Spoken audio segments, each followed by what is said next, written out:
good part of our program. They ask each other questions. It's challenging. They prepare for it like it's a college type of delivery to a classroom. It's all like PowerPoint stuff, and so I've just come out of that, and I'm ready to go. What was his topic? Just about drugs in America, and the different laws.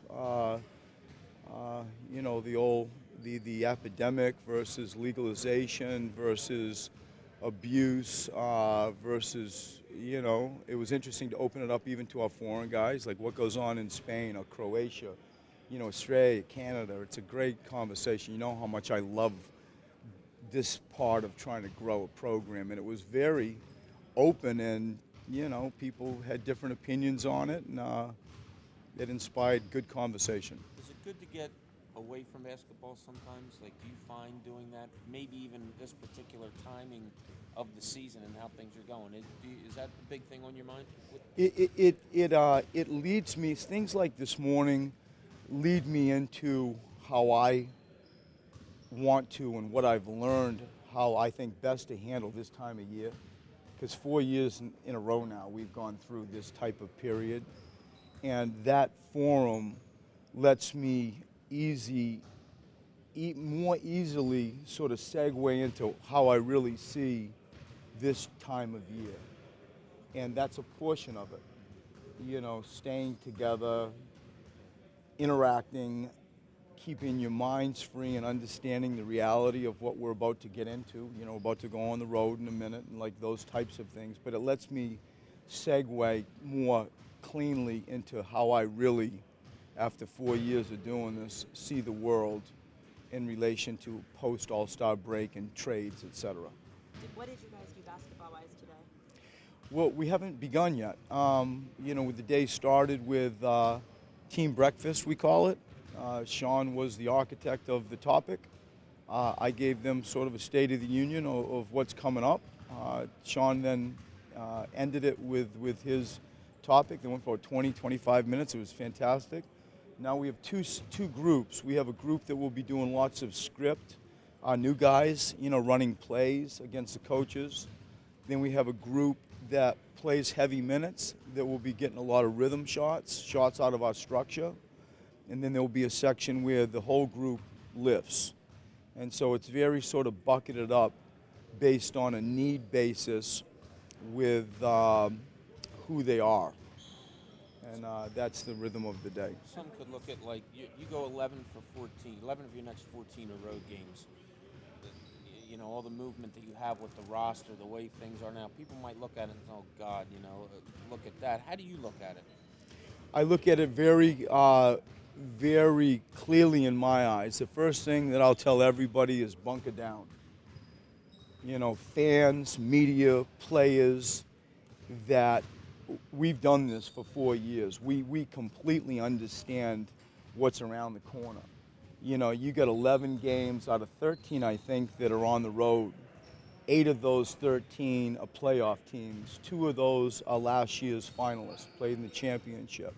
We have a team that isn't like the team we had in January.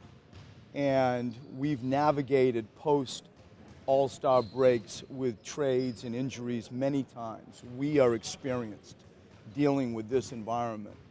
And it's all about helping our guys get better. Each of them, and I told you this a few days ago, and I gave them a heads up, 19, 20 games in, what are your personal goals to end the year? We're going to help you achieve that. We have our own opinions. This is a collaborative thing. Today I'm meeting with everybody individually to address those, to quantify this is what it looks like, and then help them walk them down. We will compete. We will stay together. I'm not going to lose my mind. I will keep this thing whole. I will keep it together. It'll retain a realness to it, but it's that. And with that, becomes a real sort of a clear reality of where we are, completely where we are, with the schedule, with the team, with what's around the corner, with drafts and summer, with the maintenance of our injured players. All those things are on my mind as we go through, what's about to happen up to April the 12th. With us,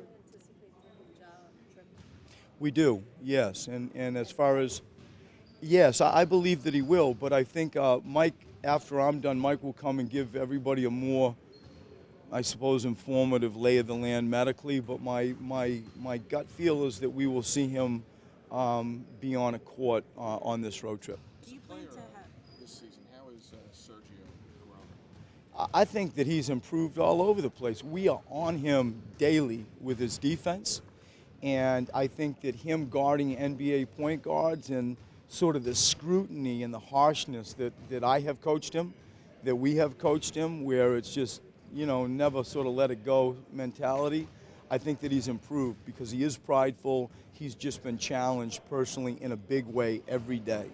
I think that offensively, him getting off the ball, he's been very ball dominant in his career, where he's not afraid to send the ball up the sideline and trust that the team is going to find a way at times to get it back to him, that he's involved himself far more in a passing environment with the way that we play. He's trusted that offensive system. I think that that's benefited him, and he's improved.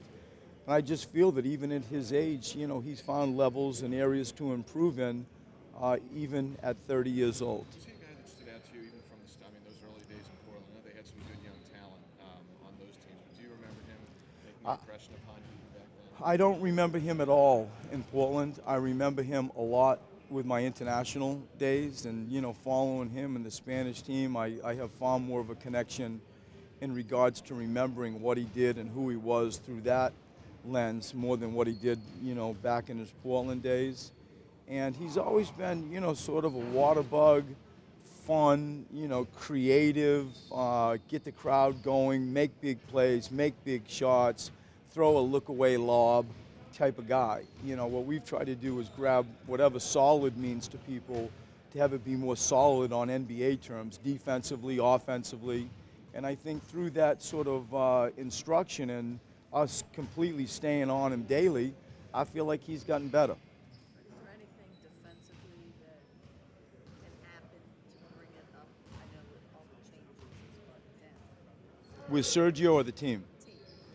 I think that, you recognize that rim protection's not what it used to be. I feel like, our perimeter, our second team perimeter people, they're new, trying to figure out what the system is. The reality that you bring in people for a week or a day, I know that the public understands that it's not a video game. Like, this isn't something you just make up and all of a sudden you fix and grab what you used to have, because you don't and you can't. I think that you try to find ways to incrementally make it better. I have a real concern that I don't want to just beat Robert and Dario down with extended minutes and over expectation of them having to carry a tremendous load. The realities of our roster are very clear to everybody. There's no mystery to what our roster is right now. And when you overlay that with who you're about to play and different situations that we are in as it relates to timing, that defense, offense, all the execution, it's going to take some extra effort and extra luck and finding ways to compete because the environment is completely different than we have experienced in January. I just remember, I can't help but forget a couple of years ago when you stood there and said, you don't want to do that anymore. You don't want to coach players like that anymore. Certain word you use at the time. Is this different than that was, you think? For me, it's completely different. This is always the most challenging time for our coaching staff. The difference from that weak moment that I had a few years ago is that we now look across and see Joel Embiid, and you now look across and see Ben Simmons, and you actually see the growth of like Dario and Robert Covington. You understand the abundance of cap space we have to jump into in a real way, in a real desire into the free agent market. You understand the excitement that we still don't know what it equals in relation to draft picks and where we are placed in that. And so think about what I just said relative to that weak moment I had a few years ago, and I see it differently. It doesn't diminish that this this is challenging. And you could use other words, but let's stick with that one. This is challenging. And it's my job as the head coach to take these guys and to help them get better, to keep a locker room together, to play with a style that doesn't deviate on how we want to grow the program. You know the 3 words. And so that's my judgment of what this end of season path equals. Did we do that?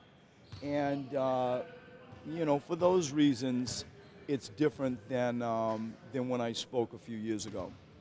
You guys have the big gala tonight. I mean, how important is it for the organization to be involved with that? And I think last year was the first time in this format.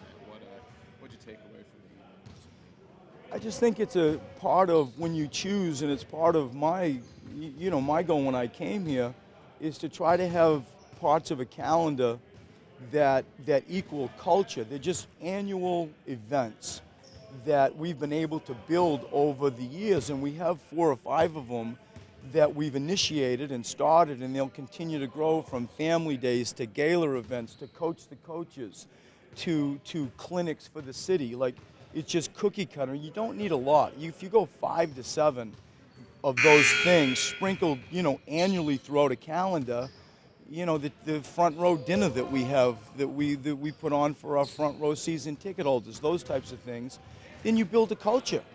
You really can build a culture, and this one represents an appreciation and gratitude to our sponsors and our fans and the people that sort of fund us at a higher level. We have a season ticket holder event that we go touch the season ticket holder and the blue collar fan base.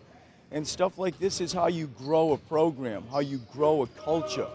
And these things that you hear me talk about, I've learned, you know, in my old life that's truly how you build a family program, a culture, and have these guys feel like they're a part of something that's a lot bigger than themselves.